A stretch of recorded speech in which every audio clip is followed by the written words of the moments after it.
저는 태도가 고도를 결정한다는 시리즈로 이제 오늘까지 하면 7번, 마지막 7번의 설교를 하게 됩니다.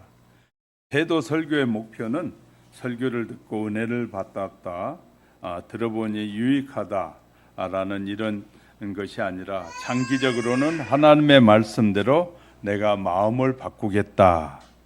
또 단기적으로 하나님의 말씀대로 내가 태도를 바꾸겠다라는 이런 생각이 우리에겐 중요한 거죠. 그래서 태도 설교를 한 목적은 변화해야 된다. 내가 변해야 된다. 세상은 변하는데 우리는 전혀 변하지 않고 있으면 문제가 되죠. 세상은 사람들을 유혹하기로 더 좋은 모습으로 자꾸 변해요. 근데 우리의 신앙은 옛날 모습 그대로 있으면 안 되고 신앙이 성장해야만이 변화하는 세상 속에서도 당당하게 살아갈 수 있게 될 것입니다. 믿음이 어린 사람은 유혹이 더 많아지면 훨씬 쉽게 넘어져요. 근데 우리가 성장해 있으면 많은 유혹 앞에서도 흔들리지 않게 돼요. 그렇기 때문에 저와 여러분이 하나님의 말씀을 듣고 믿고 태도를 바꾸어서 우리가 성장하게 되면 변화되는 세상 속에 하나님의 자녀답게 얼마든지 당당하게 살아갈 수 있다라는 사실을 믿으시기를 주의 이름으로 축복합니다. 빅톨 프랑크가 쓴 인간의 의미 축구라는 책에서 신경과학자이면서 정신과 의사였던 그가 동료들은 이 2차 세계대전에서 그도 수용소에 같이 감금당하게 됩니다. 거기서 노예처럼 일하는 동안에 그의 동료들은, 친구들은 참혹하게 죽어만 갔습니다. 자신과 아내와 이 어머니, 아버지와 떨어져 있었는데 전쟁이 끝나기 전에 모든 형제들을 다 부모도 잃었습니다. 그런데 그 수용소에서 나온 후에 수용소에서 무엇을 배웠는가라고 묻자 여기에서 그는 이런 말 한마디 했다고요. 인간으로서 한 가지만 빼고 모든 것을 빼앗아갈 수 있다. 그 한 가지는 다 빼앗아갈 수 있지만 남은 한 가지는 내 자신의 태도는 얼마든지 그 사이에 확실하게 선택할 수 있었다라고 그가 쓰고 있습니다. 태도가 중요하다는 말을 하고 있었어요. 본문은 바울이 갈라디아 교회에 편지하기를 하나님께서 기뻐하는 성령의 열매를 말하고 있는 것입니다. 그런데 성도들에게 왜 변화를 원하는지 그 이유를 설명하라고 하면 하나님께서 기뻐하는 삶의 풍성한 열매를 하나님이 원하시기 때문이다. 내가 믿는 하나님이 내 삶의 풍성한 성령의 열매를 원하신다는 거예요. 근데 나는 아무런 열매를 맺지 않고 그냥 적당히 신앙생활을 하는 것이 아니라 하나님이 원하신 열매를 맺기 원하신단 말이에요. 믿음으로 살아가는 성도들은 그 열매가 어떤 것인지, 열매를 맺기 위한 어떤 비결은 무엇인지, 그리고 열매 맺는 방법은 무엇이고 하나님께서 주시는 은혜는 어떤 것일까? 또 하나님이 주신 은혜는 어떤 것이고 이 사람의 노력으로 그러면 열매가 맺어지는가? 이런 사실들을 본문이 우리에게 가르쳐주고 있다 그 말이죠. 오늘은 하나님께서 원하시는 성령의 열매를 맺기 원하시는데 그러면 성도들의 태도는 어떤 태도를 가지고 살아야 되는지 이 부분들을 살펴가는 사이에 저와 여러분에게 하나님께서 더 큰 은혜로 함께해 주시기를 주님의 이름으로 축복합니다. 첫째, 성령으로 맺어지는 열매는 어떤 것이 있느냐? 오늘 본문에서 성령의 열매다라고 말합니다. 22절에 보세요. 오직 성령의 열매는 이런 것이나 사랑과 희락과 화평과 오래 참음과 자비와 양성과 충성과 온유와 절제니 이 같은 것을 금지할 법이 없다. 다시 말해 이런 열매를 맺는 것을 가로막을 법이 없다라고 말하고 있는 거예요. 성경이 말하는 열매는 성도들의 인격, 삶 전체를 통해서 하나님이 기뻐하시는 일을 하는 것이다. 하나님이 기뻐하는 일을 하는 것이 열매다. 우리가 하나님이 기뻐하는 일을 열심히 하다 보면 그 기뻐하는 일에서 좋은 열매가 맺어진다라는 것이거든요. 다시 말하면 열매는 하나님께서 기뻐하는 성도들의 삶 자체다라고 이제 더 설명해 볼 수 있습니다. 그러면 하나님이 기뻐하는 삶 전체를 한마디로 요약한다면 어떤 단어로 말할 수 있을까? 그것은 사랑이라는 것입니다. 예수님께서 마태복음 22장 37절 40절에서 너희는 마음을 다하고 뜻을 다하고 힘을 다하여 너희 하나님을 사랑하고 내 이웃을 내 몸과 같이 사랑하라라고 말씀하고 계십니다. 이런 사랑의 열매를 말하고 있는데 사랑하지 말라고 하는 법이 있나요? 없어요. 사랑하라는 거예요. 근데 우리는 사랑하려고 하지 않은 거죠. 기뻐하지 말라는 법이 있습니까? 화목하지 말라, 오래 참지 말라, 자비하지 말라, 착하지 말라, 충성하지 말라, 온유하지 말라, 절제하지 말라는 법이 있나요? 아니요. 그런 법은 전혀 없어요. 사랑과 희락과 화평과 인내와 자비와 양성과 충성, 온유, 절제, 이것은 다 성령께서 우리의 삶에서 맺기 원하시는 열매다. 저와 여러분에게서 맺길 원하는 열매다. 이는 다 좋은 성품과 덕성이기에 이것을 권하지 금지할 법이 없다는 거죠. 성령의 9가지 열매를 한 단어로 말한다면 사랑입니다. 이 성령의 열매가 9가지이므로 복수자, 우리가 용어로는 복수인데 이 복수가 아니라 단수로 표현하는 이유는 사랑으로 시작한 열매, 9가지 열매는 사실상 사랑의 9가지 측면이다 라고 설명하기도 합니다. 절 보세요. 사랑에는 우리에게 기쁨이 있습니다. 사랑은 평화를 도모하게 됩니다. 사랑하게 되면 오래 참습니다. 사랑하게 되면 남을 자비롭게 대하게 됩니다. 사랑하게 되면 양성과 온유는 하게 되고요. 자기를 절제하는, 사랑이 없으면 절제가 안 되는데 사랑하면 절제하게 돼요.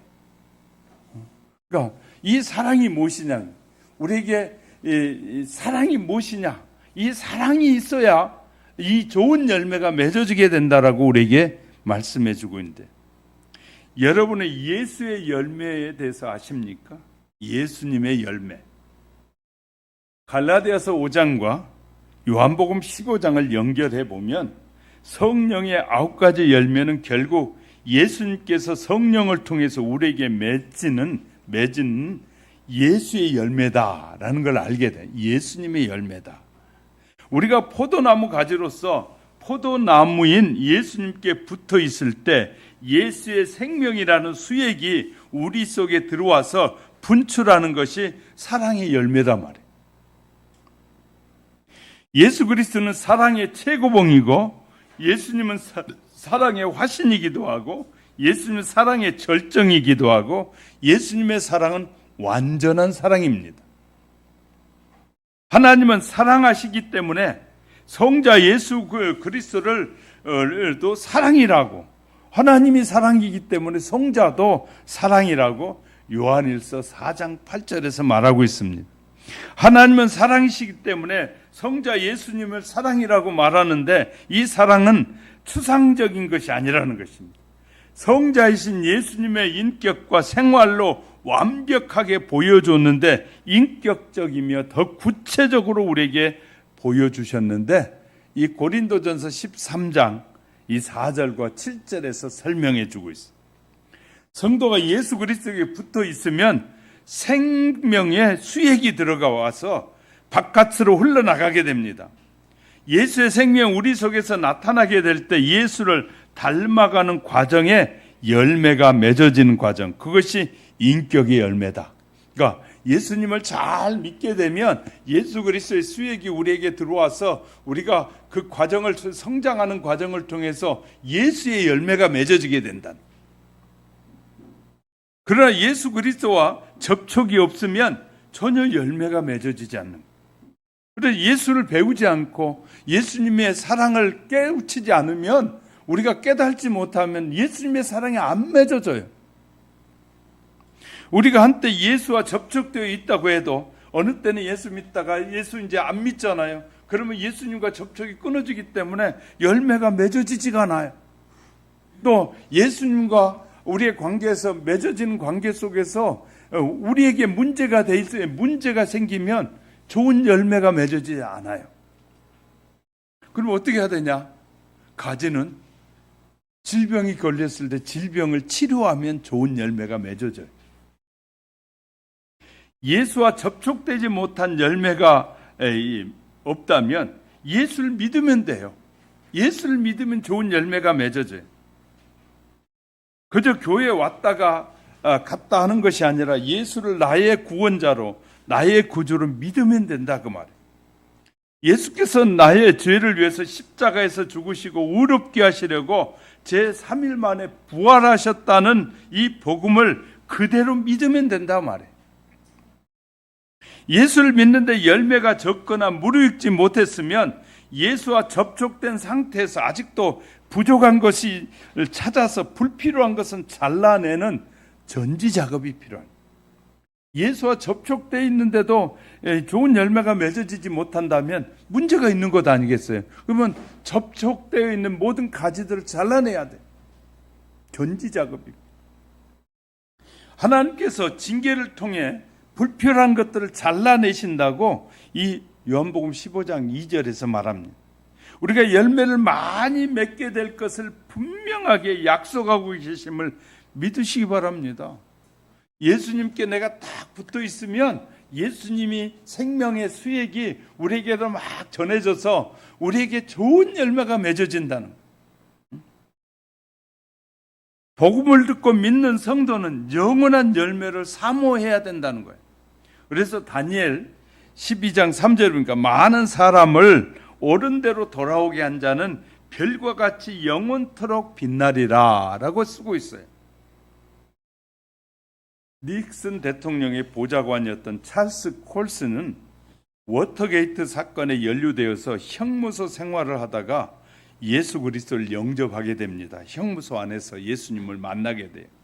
그리고 출소한 후에 평생 교도소를 돌아다니면서 복음을 전하면서 그 경험을 쓰게 되는데, 나의 마지막 말, 표현할 수 없는 기쁨을 말하면 예수를 믿지 않는 사람에게 복음을 전하는 것이 가장 보람되고 행복한 삶이었다라고 고백하고 있어요.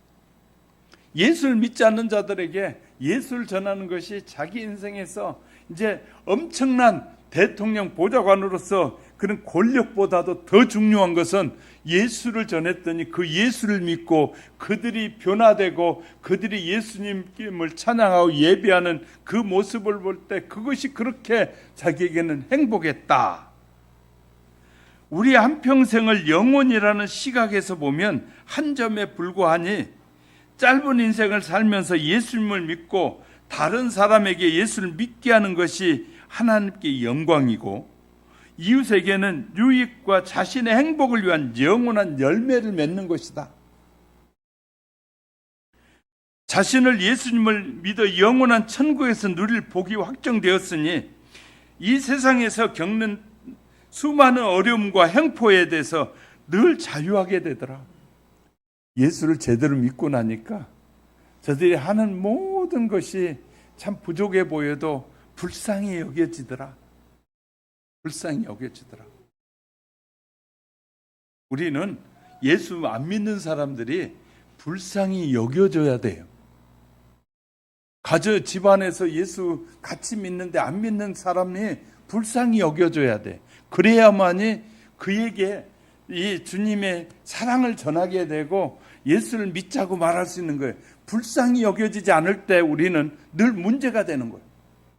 예수를 믿지 않는 것이 세상에서 가장 불쌍한 일이에요. 불쌍한 일. 제가 여러분에게 물으면 한번 대답해요. 무엇이 가장 불쌍한 일이라고요? 예수를 믿지 않는 것이 가장 불쌍한 일. 왜냐하면 짧은 시간이 지나고 나면 이제 영원한 삶이 앞으로 예비되어 있는데, 영원한 삶을 사는데 믿지 않아서 당할 그 고통과 고난을 생각하면 이 짧은 시간에 예수 믿는 것이 그렇게 큰 축복이라는 것을 우리는 알게 되는 거예요. 우리는 이 잘못 생각하는 것들이 잘못된 태도를 갖고 살 때가 참 많습니다.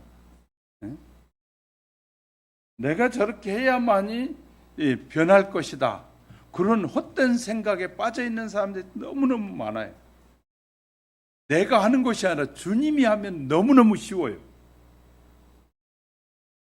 주님이 하면 쉬운데 내가 하려고 하니까 안 되는 거예요.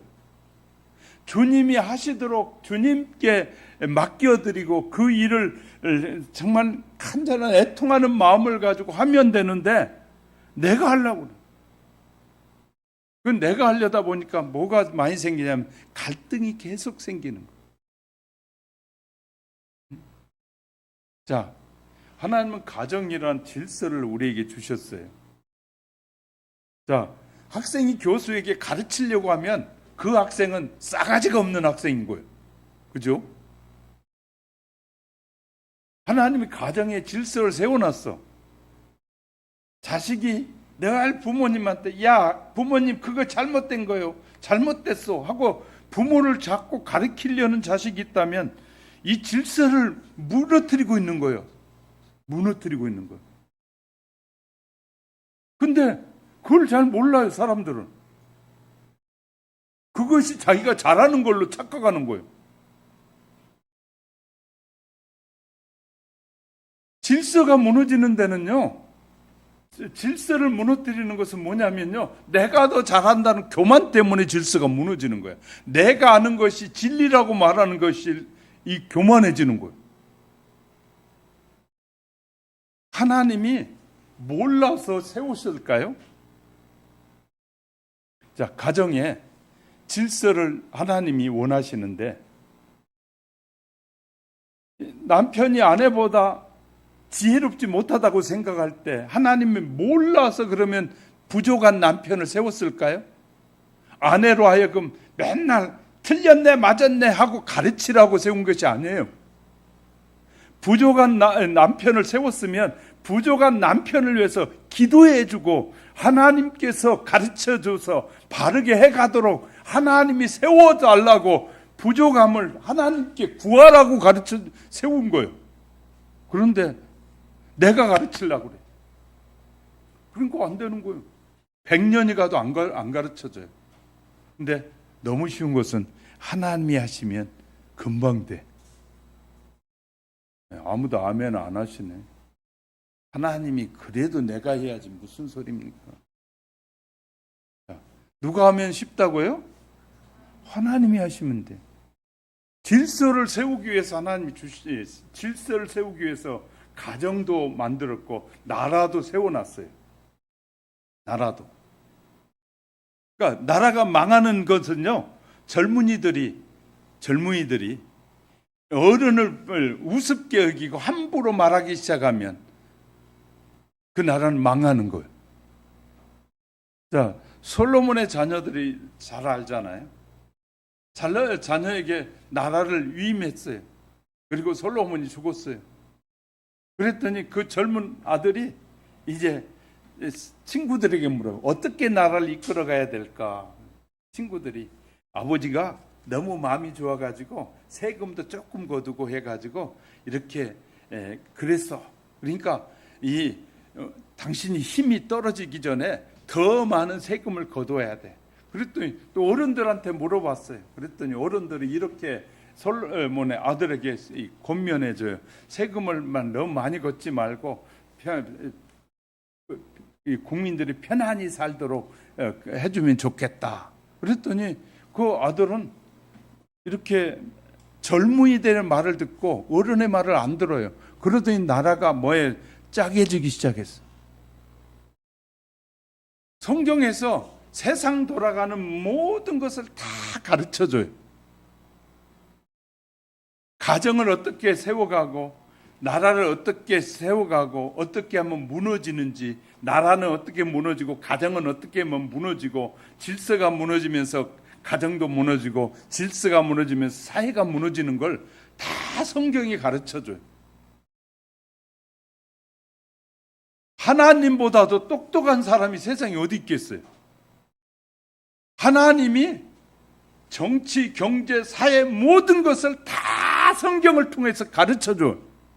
하나님이 만든 세상이잖아요. 이해가 되셨어요? 하나님이 만든 세상이잖아요. 세상 사람들이 만든 세상이 아니라 하나님이 만든 세상인데 그 세상을 변화시키게 하려고 성경을 기록해서 우리에게 주셨잖아요. 그러면 우리가 성경을 묵상하면 훨씬 더 세상 사람들보다 세상을 바르게 살아갈 수 있는 지혜를 어디서 얻어요? 성경이 우리에게 가르쳐줘요. 이것을 안 믿어. 하나님을 안 믿으니까, 하나님이 얼마나 위대하시고 존귀하신 분인지를 안 믿으니까 성경의 기록을 안 믿는 거예요.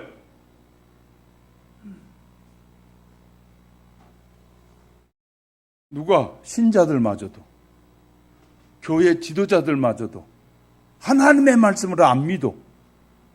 안 믿으니까 자꾸 세상 사람들의 얘기를 하는 거예요. 하나님의 말씀을 믿어야 되거든요. 하나님이 세상을 변화시키려고 성경을 기록하게, 하나님의 영을 감동받은 자들로 하여금 성경을 기록하게 해서 이 죄와 허물로 죽은 세상을 살리시려고 기록해서 성경을 기록해 우리에게 줬잖아요. 그 성경에는 세상이 어떻게 해야 되는지에 대해서 다 가르쳐 주는 것이 성경이에요. 믿습니까? 자, 그러면 세상을 누가 잘 알겠어요? 하나님이 더 잘 아셔요. 그리고 하나님을 묵상하고 하나님을 아는 사람이 세상을 더 잘 안다. 믿습니까? 자, 우리 태도가 바뀌어야 돼요.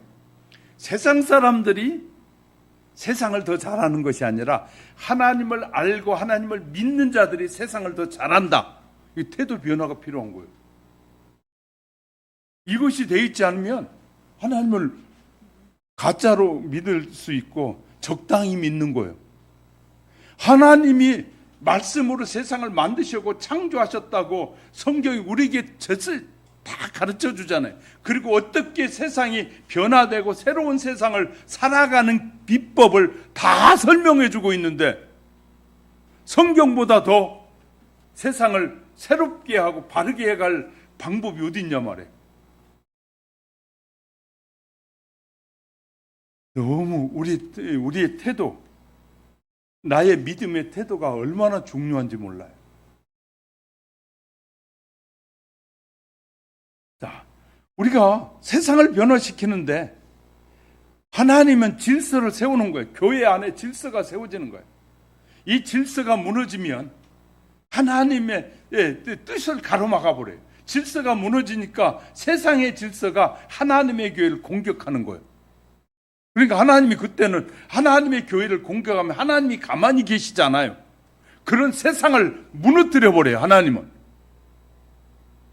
성경이 그렇게 다 가르치잖아요. 그런 것이 안 보입니까? 성경을 읽어보세요. 하나님의 뜻에 도전하면 하나님의 뜻을 가로막잖아요. 그러면 하나님이 다 무너뜨려 버려요. 더 이상 존재하지 못하도록.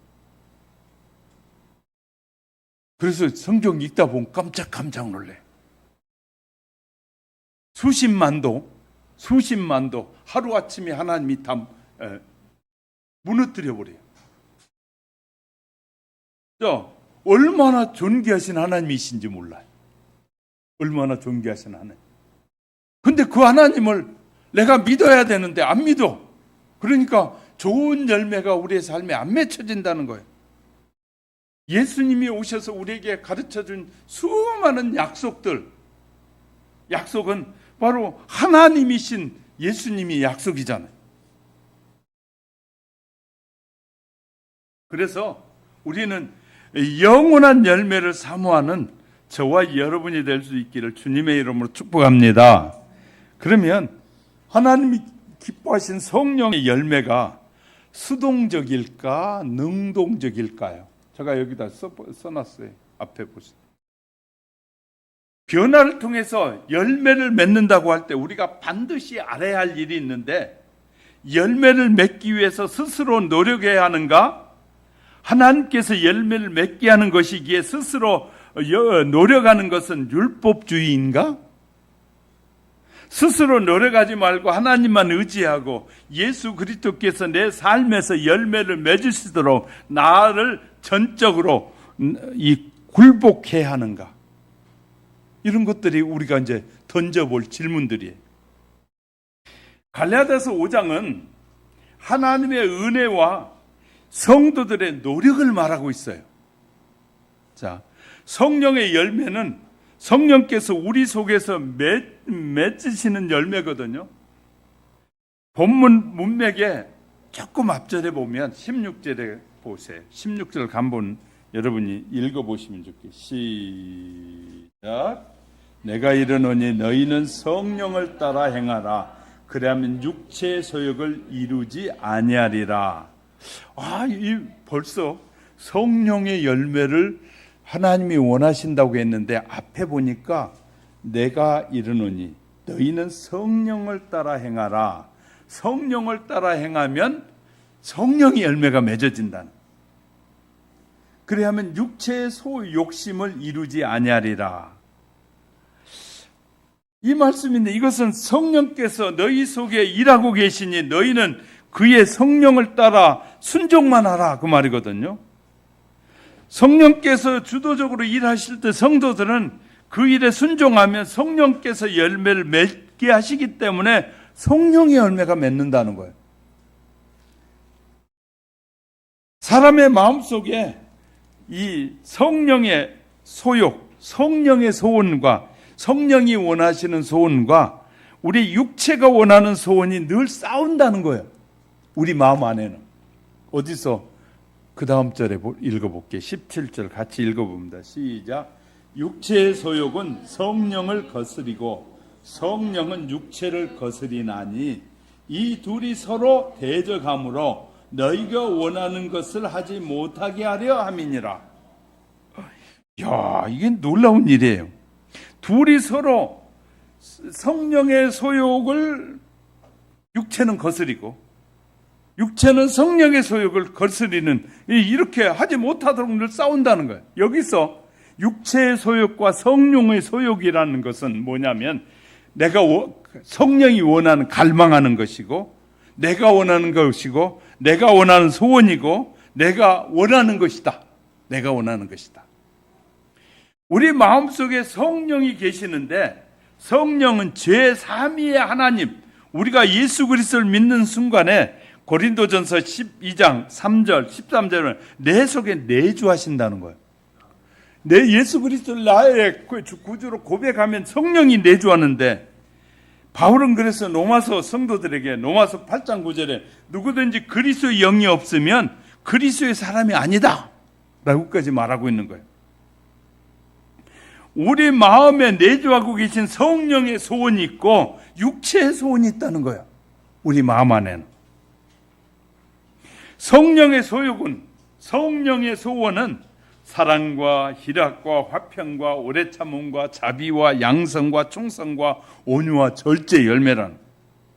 동시에 육체의 소욕이 있는데, 육체의 소원이 있는데, 육체는 죄를 짓는 타락한 본성이라는. 육체의 소원은 음행과, 그 아래서 이제 쭉 설명할 것입니다. 자, 19절 보면 육체의 일은 분명하니 곧 음행과 더러운 것과 화색과 우상 숭배요, 술수와 원수 맺는 것과 분쟁과 시기와 분냄과 당짓는 것과 분열과 이단과 투기와 방탕과 술 취함 등을 이루고자 합니다. 그 뒤에 쭉 설명해 주고 있어요. 육체의 소욕은 이런 것이 맺길 원한다는 거예요. 성령의 방향은, 성령이 원하는 소원은 사랑이라면 육체의 소원은, 육체의 방향은 음행이라는 거예요. 우리 마음속에 서로 반대하기를 원하는데 하나님의 뜻대로 하는 사랑, 하나님의 뜻을 어기는 음란한 사랑, 소원이 자꾸 충돌한다는 거예요. 자, 절 보세요. 부부가 짝지어준 것은 남편은 아내만, 아내는 남편만 사랑하라고 짝지어줬는데, 그래서 이 성령의 소원은 이 아내만 사랑해야 되는데, 이 육체의 소욕은 아내 외에 다른 것을 좋아하게 자꾸 만들어요. 남편이 있는데 남편이 있는 사람이 다른 남자에게 자꾸 눈이 가는 거예요. 다른 것에 눈이 가는 거예요. 성령의 소욕이, 이것이 계속 우리 마음 안에서 싸운다는 거예요.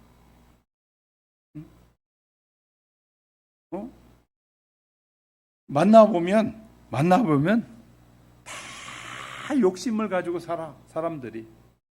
그래서요, 아무것도 아니야, 만나보면, 알고 보면. 그런데 어느 사이가 눈이 돌아가면 그때부터 뭐 아내도 내팽개, 자식도 내팽개치고 남편도 내팽개치고, 그래서 떠나버려. 이게 육체 소욕 때문에 그런. 자, 신앙인에게 고난이 오잖아요. 고난이 오면 성령은 이렇게 말해. 우리에게 고난이 오면 하나님의 뜻이 있단다라고 가르치는데, 육체의 소욕은 이렇게 말해. 고난이 오면, 봐, 하나님이 너를 사랑하지 않잖아. 네가 이렇게 세상에 이런 일을 당하고도 네가 예수 믿냐? 이런 마음을 들게 하는 거야. 그래서 좌절하게 만들어 버려. 그렇게 그런 생각을 부어넣는 거예요. 정말 어이없는 거예요. 성령은 우리 안에서 화목하라, 이것이 성령의 소원이에요. 그런데 육체의 소원은 뭐일까요? 자기 유익을 찾는 거예요. 내가 유익이 될까 안 될까, 내가 이익이 될까, 남에게 피해되는 건 전혀 싫다는 거예요. 이것이 육체의 소욕이에요. 그래서 그냥 움켜쥐려고만 해. 남을 줄 모르고 섬길 줄 모르고 움켜쥐는 거예요. 그러다 쥐어놓고 움켜쥐고 있다가 그거 다 쓰지도 못하고 써보지도 못하고 죽어요. 이것이 육체의 소욕이에요. 남의 것 막 빼앗아다가 잘 사는 것 같잖아요. 절대 그렇지 못 삽니다. 내 마음속에 성령의 열매가 맺히는 것일까, 아니면 내가 노력한 열매를 맺는 것일까요? 많은 사람들이 예수를 믿는다고 하면서 성령의 열매가 맺는 것이 아니라 내 노력의 열매를 맺기 원해. 성령께서 내 속에서 열매를 맺게 함으로 맺어지는 것인데, 나는 성령의 주도적인 인도하심에 순종할 수 있지만 육체에 순종할 수도 있다고 하네요. 성령에게도 순종하지만 육체에게도 순종하게 된다는 거예요. 나에게 주어진 선택권이 있는데 깨끗한 사랑을 하라는 게 성령의 인도예요. 성령은 우리에게 깨끗한 마음을 가지고 살라, 깨끗한 사랑을 해라 그러는데, 이 육체의 소욕은 더러운 사랑을 하라고 말해요. 자, 저분이 저 여자가 더 좋아 보이지? 저 남자가 좋아 보이지? 저 남자가 훨씬 핸섬해 보이지? 저 여자가 정말 아름다워 보이지? 이렇게 자꾸 육체의 소욕은 다른 것에 관심을 갖게 만드는 거예요.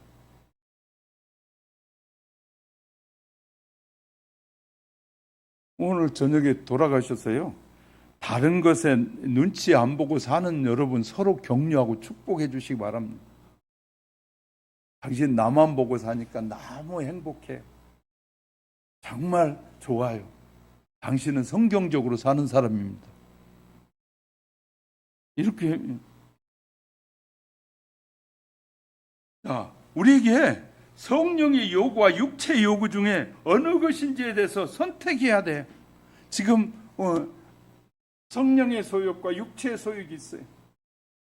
자, 우리는 하나님을 믿고 주님께 복을 받기를 원하면서 주님이 기뻐하시는 일을 안 하면서 복을 받고 싶어 하는 거예요. 그러니까 우리가 얼마나 많은 사람들이 하나님이 기뻐하시는 일은 전혀 신경 안 쓰면서 복은 달라고 막 조르고 막 기도할 때마다 복을 안 준다고 막 하나님 앞에 막 원망과 불평을 쏟아놓는 거예요. 근데 우리가 하나님이 기뻐하는 일을 하면 달라고 안 해도 복을 주신다니까요. 자, 여러분이 가정에서나 여러분이 이제 교육을 해보면 알지만 여러분들이 교육하는 여러분이 힘써서 도와주는 교육생이 여러분에게 어떻게 하느냐에 따라 달라지는 거예요. 근데 너무나 많은 사람들이 선택을 해야 돼. 육체의 소욕이냐? 하나님의 이 성령의 소욕이냐를 따라서 우리가 선택을 해야 돼. 우리는 하나님께 더 충성하고 하나님께 더 물질도 드리고 마음을 드리면 하나님이 우리에게 필요한 걸 더 주신다는 거 너무나 잘 알잖아요. 근데 딱 정해가지고 이것 외에는 하나님 앞에 더 이상 내가 헌신하고도 일하고도 마음을 드릴 수 없다. 딱 정해놓은. 자, 이거 선택해 놓은 거예요. 그러니까 복이 안 오는 거예요. 아무리 일해도. 내 마음이 넉넉해지잖아요. 하나님도 우리에게 넉넉하게 축복해 주셔요. 근데 내 마음이 딱 정해져 가지고 이것 외에는 더 이상은 못해 하고 딱 내가 마음을 정하잖아요. 하나님도 더 이상 줄 수가 없는 거예요. 이해가 되셨어요? 그러니까 우리가 하나님의 마음을 너무 잘 모르는 사람들이 너무 많아. 그러니까 하나님이 지도자를 통해서 하나님의 마음을 여러분에게 설명하는 거예요. 아이들이 막 예쁘고 좋잖아요. 그러면 막 주고 싶어져요. 좋은 관계가 되잖아요. 그러면 막 줘요. 우리 애은이 데리고 목사님 모임에 갔더니 어떤 사모님이 5만 원짜리도 꺼내가지고 제 보자마자 5만 원짜리도 주면서 아이고 예쁘다. 막. 또 다른 분은 1만 원짜리 주면서 예쁘다 하고. 왜? 마음이 열리는 거예요. 예쁘면. 사랑하게 되면 마음이 열려. 사랑하게 되면. 주님을 사랑하게 되면 주님의 일에 마음이 열려져. 자꾸. 더 드리고 싶어져. 그러면 부족한 거 내가 드리면 부족한 건 누가 더 잘 알아? 하나님이 더 잘 알아. 자, 아이가 부모님에게 막 선물을 많이 하고 드리면 저 아이에게 부족한 걸 부모가 잘 알아. 그러면 부모는 뒤로 몰래 다 주머니 넣어줘, 채워줘. 네가 이거 필요한데. 그래요, 안 그래요? 네. 우리 이내가 부족하면 엄마한테 문자를 딱 보낸다고 그러더라고요. 그러면 엄마가 딱 보고 알았어 그러고 딱 넣어준대. 그 부모의 마음이 하나님의 마음이 그런 거예요. 하나님의 마음. 내가 딱 틀을 정해놓고 이것 외에는 더 이상 못해요 하고 딱 마음을 정해버리고 닫아버리면 하나님이 더 많이 복을 부어주실래도 부어주실 수가 없는 거예요. 우리는 하나님의 일에 우리의 마음을 많이 쏟아야 돼. 부족에도 쏟으면 그 다음에는 하나님이 채우시는 거야. 할렐루야. 내가 계산해 보니까 부족해. 우리 교회도 마찬가지입니다. 제가 계산해 보면 이 교회를 운영할 수가 없어요. 근데 제가 운영해 가는 것은 은혜로 운영해 가는 거예요, 지금. 그런 것처럼 우리 하나님은 그러니까 어떤 마음을 갖고 어떤 태도를 가지고 하나님을 섬기느냐에 따라 복이 오기도 하고 안 오기도 한단 말이에요. 예수님께서 요한복음 14장부터 16장에서 성령에 대해서 말씀하신 성령론이라고 해요.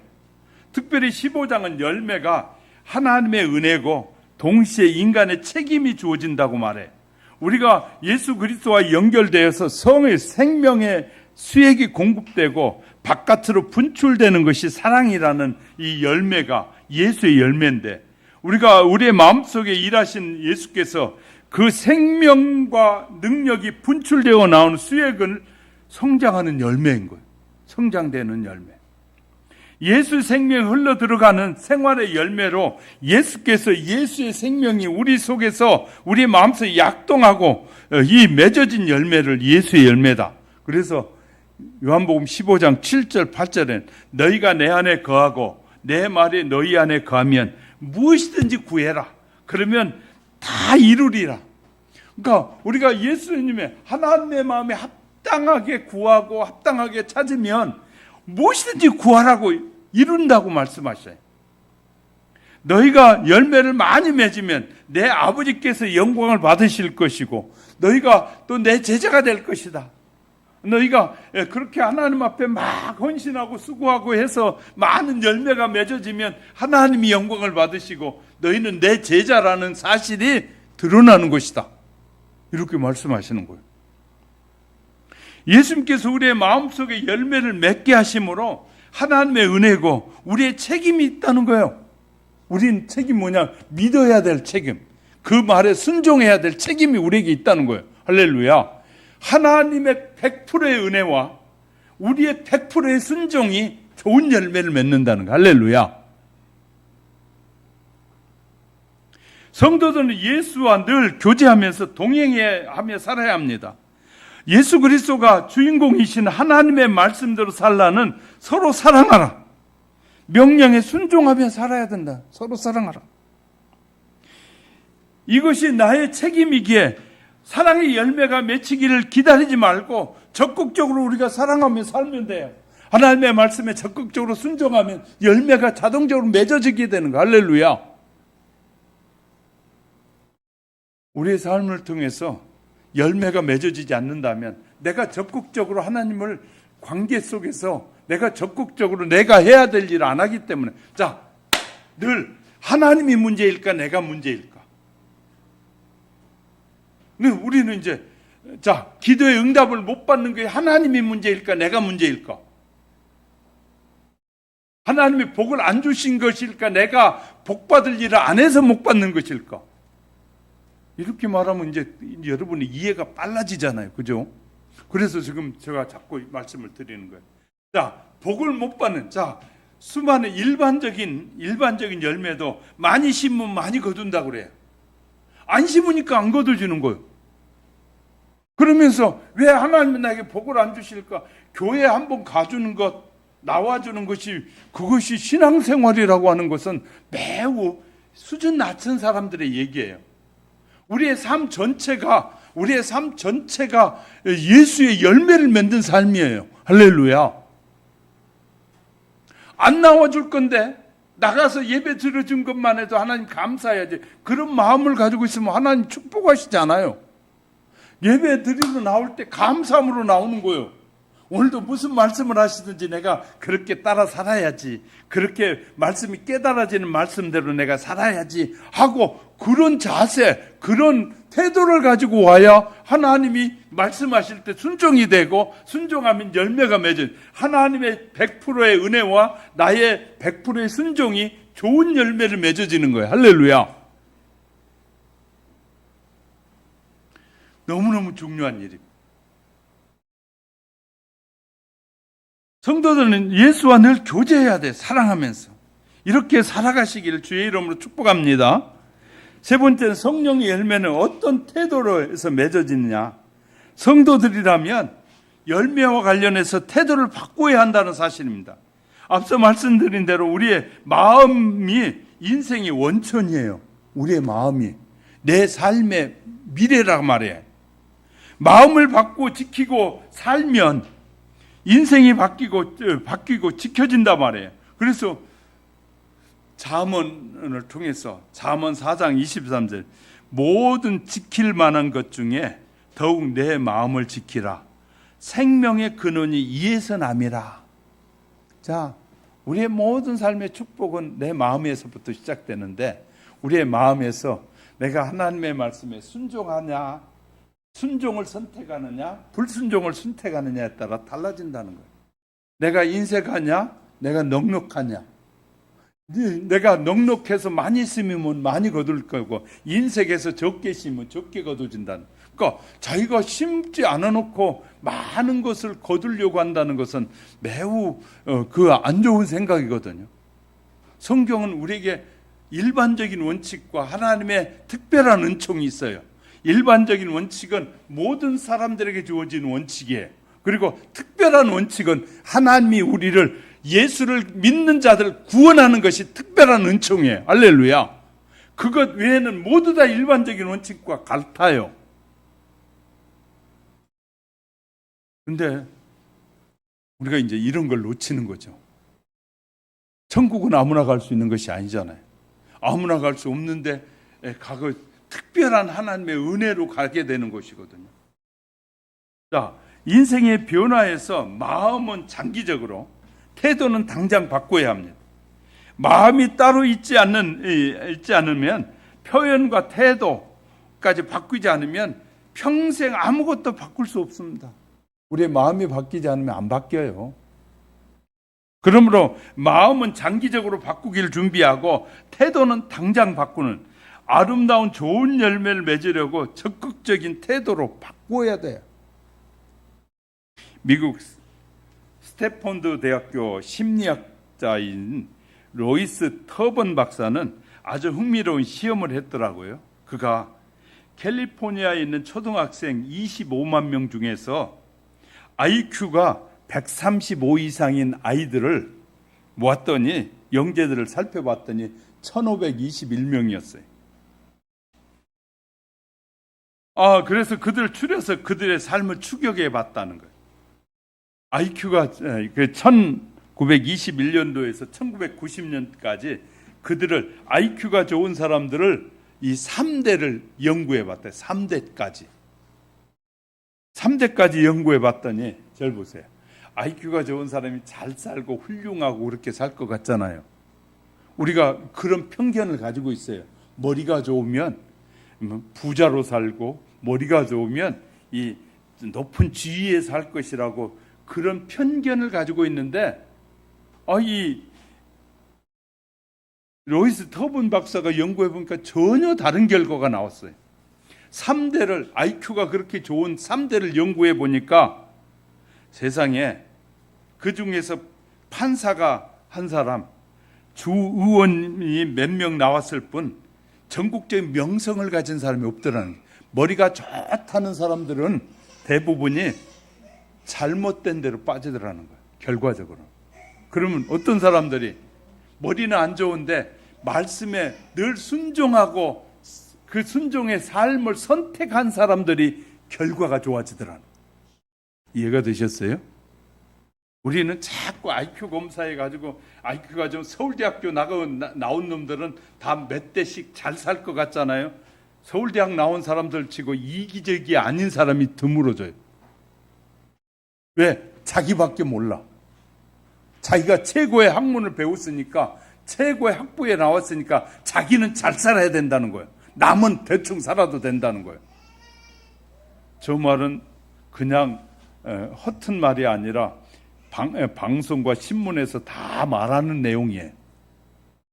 그래서 서울대학 인류대학 나온 친구들은 전부 다 무슨 계획을 가지고 있냐면, 나는 잘 살아야 된다는 거예요. 그만큼 공부했고 많은 지식을 가지고 사니까 나는 풍부하게 살아야 되고, 지식이 없고 머리가 나쁜 사람들은 대충 살아도 된다고 생각하는 그들이 2대, 3대째 가서 보니까 아무것도 아니더라는 거예요. 그러면 누가 잘 사냐? 바보 같은 사람들, 늘 순종하고 잘 사는 사람들. 자, 이런 예를 한번 들어볼게. 자, 이 건물 주인이 이런 얘기를 해요. 막 이것이 개발되니까 이 지역에 있던 막 땅을 가졌던 지주들이, 젊은 사람들이 막 서로 팔아가지고 막 국회의원 후보자도 되고 막 그랬다는 거예요. 그래가지고 막 어떤 사업체도 인수하고 해가지고 막 땅이 막 1988년도에 막 이 개발하면서 엄청 올랐잖아요. 그래서 그때 판 사람들은 지금 전부 다 빈털털이 돼. 근데 그때 그 사람들이 그러면서 팔아가지고 좋은 차 타고 와가지고 하는 말이, 아이고 김 사장 그렇게 해가지고 어떻게 살아 하면서 그렇게 뻗이고 다니는 사람이 지금 전부 다 이 지하방에 산다는 거예요. 그럼 그때 안 팔고 가만히 있던 사람들은 전부 다 지금 건물 가지고 있고 산다는 거예요. 그때 그 사람들은 머리 IQ가 좋아가지고 그 땅 팔아가지고 다른 짓 해가지고 엄청 벌어서 사람들을 막 누리면서 사는 걸로 착각했다는 거예요. 근데 지금 그 사람들은 전부 다 빈털털이고 땅도 한 평도 없다는 거예요. 근데 그때 바보 같다고 막 욕하고 그런 사람들이 지금 땅 가지고 있는 사람 지금 건물 가지고 편히 산다는 거예요. 이해가 되셨어요? 난 그 말에 이해가 금방 됐어요. 정말 중요한 것은요, 약삭받은 사람이 잘 사는 것이 아니라 하나님은 하나님의 약속대로 순수하게 믿고 따르는 사람을 잘 되게 하시는 하나님. 할렐루야. 그래서 하나님의 은혜가 100이고 나의 노력이 100이다 말이에요. 이 열매가. 자, 그러면 이제 좀 정리해서 말을 줄여갈게요. 여러분의 선택은 순종이냐 고집이냐, 아주 중요한 내용입니다. 그러면 내가 하나님의 말씀에 순종할 때 그냥 내가 그 순종하겠다고 선택한 것이냐 고집을 부리느냐. 하나님의 일을 하고 하나님의 뜻을 이루는데 계산하는 사람은요 결코 하나님께서 기뻐하시지 않아요. 계산하지 않아요. 우리는 하나님의 일을 할 때 계산하지 않아요. 하나님의 일을 할 때는 계산하지 않고 하나님 앞에 맡겨드려요. 그리고 하나님께 지원해 달라고, 하나님이 도와달라고 기도해요. 그러면 살아요. 이게 너무너무 중요한 방법이에요. 자, 지혜로운 사람은, 절 보세요. 지혜로운 사람은 자기 발전과 성장을 위해서 자꾸 뭐 하게 되냐면 힘쓰게 돼요. 지혜로운 사람은 자기를 성장시키고 하도록 했어요. 그래서 욥기에 보면 어느 정도냐면 욥기 28장에 보면 땅 속에 숨겨진 보석을 찾기 위해서 땅을 파고 또 파요. 파고 또 파는 정도로 찾습니다. 이렇게 자기 개선을 위해서 애쓰는 지혜로운 사람은 누가 말하면 이제 됐구나, 알았습니다 라고 배우게 되는 거예요. 참 이 어리석은 것은 배워야 될 사람이 가르치는 사람을 가르치려고 하는 것이 가장 어리석은 거예요. 그건 똑똑한 것이 아니에요. 자기 위치를 알지 못하는 사람들, 그런 사람들 때문에요 세상이 복잡해져요. 대통령이 아닌 사람이 대통령 노릇 하는 사람들, 정말 어이없는 사람들, 대통령이 됐을 때 일을 하면 되는데 자기가 대통령이 아닌데 대통령 노릇을 하려는 사람들이 있어요. 이런 사람들은요 대책이 없어요. 얼마나 심각한 일인지 몰라요. 자기가 지금 배워야 할 때인지 지금 그 배운 것을 펼쳐야 할 때인지를 때를 구별하지 못한 사람, 때가 중요해요. 그런 사람들이 너무 많아요.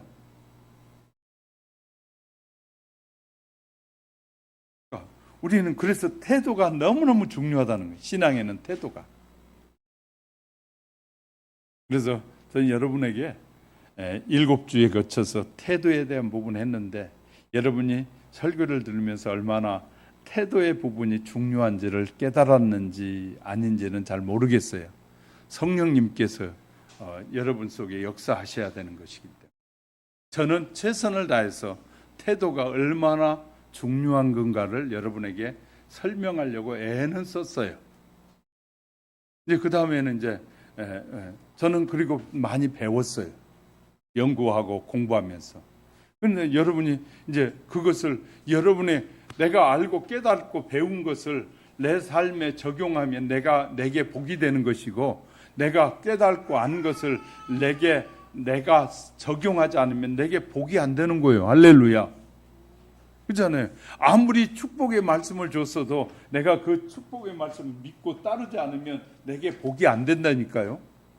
그러니까 복이 되게 하는 길은 뭐냐면 그 약속의 말씀이 내게 깨달아지고 믿어지는 그 말씀을 따라 행할 때 복이 되는 거예요. 할렐루야. 복이 되는 거예요.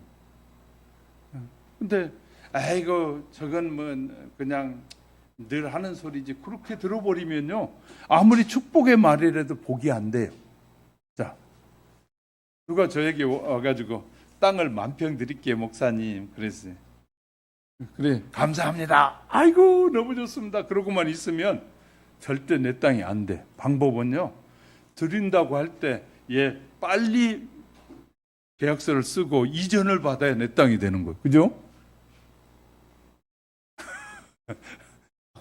그러잖아요. 아니 우리 교회 그 10,000평 가까이 내놓았다는 사람이 있었거든요 그 전에. 근데 그냥 암으로 죽어버리니까 아무 소용이 없어요.